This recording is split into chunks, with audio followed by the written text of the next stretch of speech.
Welcome to section 6.2, where we're going to discuss chemical reactions. Now, in chemical reactions, because of the law of conservation of mass, we cannot create stuff and we cannot destroy stuff. So what we're going to end up doing is just rearranging stuff. So a chemical reaction is just going to be a process where we just reorganize which atoms are with which other atoms, like how we pair them up. So we can split them apart, we can repartner them with somebody different, but we cannot just make somebody appear or disappear.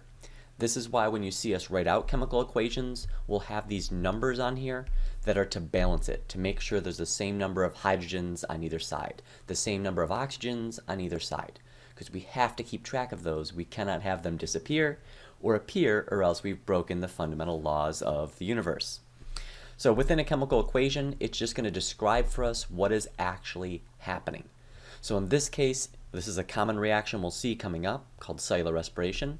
We're going to have reactants, which are the things reacting. They're going to be on the left-hand side. And so in this case, we have a molecule called glucose. You can see the formula here is going to be C6H12O6, and it is going to react with oxygen, specifically 6 O2s. O2 is just the formula for what we call molecular oxygen. That means just oxygen floating in the air by itself. And so these guys will react, and as a result, we will get products, and they will be on the other side of this arrow. This arrow kind of delineates when we're switching to the next part, the end result. So at this point, we now are going to get 6 carbon dioxide molecules, CO2s. We're also going to get 6 water molecules, H2Os. So those will be the products from this reaction. They're what we get. They're on the right of the arrow. Now for reaction types. There's 2 basic ways that you can have a reaction occur. The reaction can release energy or it can store energy. And so we're going to focus on those 2 types. Now, before we kind of get started though, realize all reactions need a little bit of energy to get started. If you have a rock sitting on a hillside and you want that rock to start moving down the hillside, right now it's stuck. But if you give it a little push, it can then start going all the way down the hillside with no additional help. Once it gets going, it's fine. It'll just keep speeding up faster and faster all on its own potentially. But you still needed that initial push. That initial bit of energy that you need to get a reaction started in chemical terms in a chemical reaction is called the activation energy. This will be important for what we kind of finish up this section with. So activation energy is the energy from the starting energy level, which is what you see here that I'm coloring in red. So that's the initial part, the part that's on the most left of this graph. And then the activation energy is how much energy you needed to get all the way to the peak. Now in some cases this will be a lot of energy. In the cases where it's a lot of energy is where it's absorbing energy. In some cases it will be a small amount of energy. This is normally going to be when you have reactions that are releasing energy. But the start to the peak will always be activation energy, and you can see here it's abbreviated E sub A. Big E, little a, energy of activation. Now, in a reaction that's releasing energy, that's going to be called exergonic. Just remember, exit, energy is leaving. So that means we're going to start out with compounds that have more energy than the ones we end up with. And so if you reorganize stuff, and the way you reorganize makes them now have less energy total, that energy has to go somewhere. It's typically released as heat, maybe light, maybe sound, but usually heat. And so this energy will be given off. And so we're going to show here that we start at a higher point than we finish, and the amount of energy from this top initial point to this bottom final point, this is the amount of energy that we actually changed. This is the amount that we gave off. We do not include the activation energy in the total energy change because the activation energy was put in, right? We went up, but then it also came right back out. And so it's kind of a wash. It's like me giving you $1 and you give me $1 back. We don't say that there was a change of money there. We ended up with the same amounts.